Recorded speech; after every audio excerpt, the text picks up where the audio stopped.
ಕೇಳಿದೆ. ಅವ್ರು ಹೇಳಿದ್ದು ಒಂದೇ ಮಾತು, ಮೇಡಮ್ ನೀವು ಫುಲ್ ಡೇ ಹಾಕೊಂಡು ನೋಡಿ, ಕಂಫರ್ಟಬಲ್ ಆಗಿಲ್ಲ ಅಂದರೆ ನಾನು ದುಡ್ಡು ವಾಪಸ್ ಕೊಟ್ಬಿಡ್ತೀನಿ. ಕಾನ್ಫಿಡೆನ್ಸ್ಗೆ ನಾನು ತಗೋಬೇಕು ಈ ಡ್ರೆಸ್ನ ಅಂತ ಅನ್ನಿಸ್ತು. ಕ್ವಾಲಿಟಿ ಬಗ್ಗೆ ನಾನು ಮಾತ್ರ 100% ಗ್ಯಾರಂಟಿ ಕೊಡ್ತೀನಿ. ಹರೇ ಕೃಷ್ಣ ಎಲ್ಲರಿಗೂ. ನಿನ್ನೆ ನಾನೊಂದು ವಿಡಿಯೋ ಹಾಕಿದ್ದೆ. ಆ ವಿಡಿಯೋನ ಕಂಪ್ಲೀಟಾಗಿ ಯಾರು ನೋಡಿದ್ರೋ ಇಲ್ವೋ ಗೊತ್ತಿಲ್ಲ, ಬಟ್ ಎಲ್ಲರೂ ಕೇಳಿದ್ದು ಈ ಡ್ರೆಸ್ ಲಿಂಕನ್ನು. ಈ ಡ್ರೆಸ್ ಅಷ್ಟು ಬ್ಯೂಟಿಫುಲ್ ಆಗಿದೆ ಆ್ಯಂಡ್ ಕಲರ್ ಕೂಡ ತುಂಬಾ ಚೆನ್ನಾಗಿದೆ ಅಂತ ನಂಗೆ ಪರ್ಸ್ನಲ್ ಆಗಿ ಮೆಸೇಜ್ ಎಲ್ಲ ಮಾಡಿದರು. ಯಾಕೆ ಈ ಡ್ರೆಸ್ ರಿವ್ಯೂ ಕೊಡಬಾರ್ದು ಅಂತ ಅಂದ್ಕೊಂಡೆ, ಅದಕ್ಕೋಸ್ಕರ ಈ ವಿಡಿಯೋ ಮಾಡ್ತಾ ಇದ್ದೀನಿ.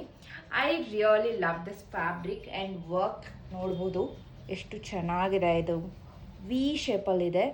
ತುಂಬ ಡೀಪಾಗಿ ಕಾಣಬಾರ್ದು ಅಂತ ಅವ್ರು ಮಾಡಿರೋ ಹ್ಯಾಕ್ ಇದೆಯಲ್ಲ, ಅದು ನಂಗೆ ತುಂಬಾ ಇಷ್ಟ ಆಯಿತು. ವಿ ಶೇಪ್ ಕೊಟ್ಬಿಟ್ಟು ಮಧ್ಯೆ ಈ ಥರ ಡಿಸೈನ್ ಮಾಡಿದ್ದಾರೆ, ಅದು ನನಗೆ ತುಂಬಾ ಇಷ್ಟ ಆಯಿತು. ಆ್ಯಂಡ್ ಮೇಲ್ಗಡೆ ಎಲ್ಲ ಥ್ರೆಡ್ ವರ್ಕ್ ಮಾಡಿದ್ದಾರೆ. ಈ ಥ್ರೆಡ್ ವರ್ಕ್ ತುಂಬಾ ಚೆನ್ನಾಗಿದೆ, ತುಂಬ ಪ್ರೀಮಿಯಮ್ ಆಗಿದೆ. ಇದು ಕ್ವಾಲಿಟಿ ನಾರ್ಮಲ್ ಕ್ವಾಲಿಟಿ ಥರ ಇಲ್ಲ, ಡ್ರೆಸ್ ಕ್ವಾಲಿಟಿ ತುಂಬಾ ಪ್ರೀಮಿಯಮ್ ಆಗಿದೆ. ದುಪ್ಪಟ್ಟ ಆಗಿರ್ಬೋದು, ಪ್ಯಾಂಟ್ ಆಗಿರ್ಬೋದು ತುಂಬಾ ಕಂಫರ್ಟಬಲ್ ಆಗಿದೆ. ಯೂಶ್ವಲಿ ನಾನು ಹೊರಗಡೆ ಹೋಗ್ಬೇಕಾದ್ರೆ ತುಂಬ ಕಂಫರ್ಟಬಲ್ ಆಗಿರೋ ಡ್ರೆಸ್ಸನ್ನು ಮಾತ್ರ ಹಾಕೊಳ್ತೀನಿ. ನಂಗೆ ತುಂಬಾ ಇಷ್ಟ ಆಯಿತು.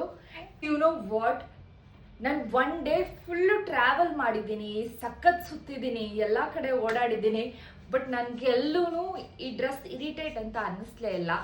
ಅದು ಮೇನ್ಲಿ ನಮಗೆ ಬೇಕಾಗೋದು. ಡ್ರೆಸ್ ಹಾಕೊಂಡಾಗ ಯಾವಾಗಲೂ ನಮಗೆ ಕಂಫರ್ಟಬಲ್ ಆಗಿರಬೇಕು, ಅದು ಬ್ರೀದಬಲ್ ಆಗಿರಬೇಕು ಡ್ರೆಸ್ಸು. ಇಲ್ಲ ಅಂದರೆ ನಮಗೆ ಹಾಕೊಳ್ಳೋದಕ್ಕೆ ಇಷ್ಟ ಆಗಲ್ಲ. ಇಲ್ಲಿ ನನಗಂತೂ ಇಷ್ಟ ಆಗಲ್ಲ. ಆ ಥರ ಡ್ರೆಸ್ ಮಾತ್ರ ನಾನು ಬೈ ಮಾಡೋದು. ನನಗೆ ಈ ಡ್ರೆಸ್ ತುಂಬಾ ಕಂಫರ್ಟಬಲ್ ಅಂತ ಅನ್ನಿಸ್ತು. ವೃದ್ಧಿ ವಸ್ತ್ರ ಅನ್ನೋ ಪೇಜಿಂದ ನಾನು ಇದನ್ನು ಬೈ ಮಾಡಿದ್ದು. ಅವ್ರ ಹತ್ರ ಸುಮಾರಷ್ಟು ಕಲೆಕ್ಷನ್ಸ್ ಇದೆ, ನಿಮಗೂ ಇಷ್ಟ ಆಗುತ್ತೆ ನಿಜವಾಗ್ಲೂ. ಕ್ವಾಲಿಟಿ ಬಗ್ಗೆ ನಾನು ಮಾತ್ರ 100% ಗ್ಯಾರಂಟಿ ಕೊಡ್ತೀನಿ. ಕ್ವಾಲಿಟಿ ತುಂಬಾ ಚೆನ್ನಾಗಿದೆ, ಕಣ್ಣು ಮುಚ್ಕೊಂಡು ತಗೋಬೋದು. ನಿಮಗೂ ಇದೇ ಥರ ಚೂಡಿದಾರ್ಸ್ ಬೇಕು ಅಂದರೆ ಅವ್ರ ಪೇಜನ್ನು ಮೆನ್ಷನ್ ಮಾಡಿರ್ತೀನಿ, ನೀವು ಅವ್ರನ್ನ ಕಾಂಟ್ಯಾಕ್ಟ್ ಮಾಡ್ಬೋದು.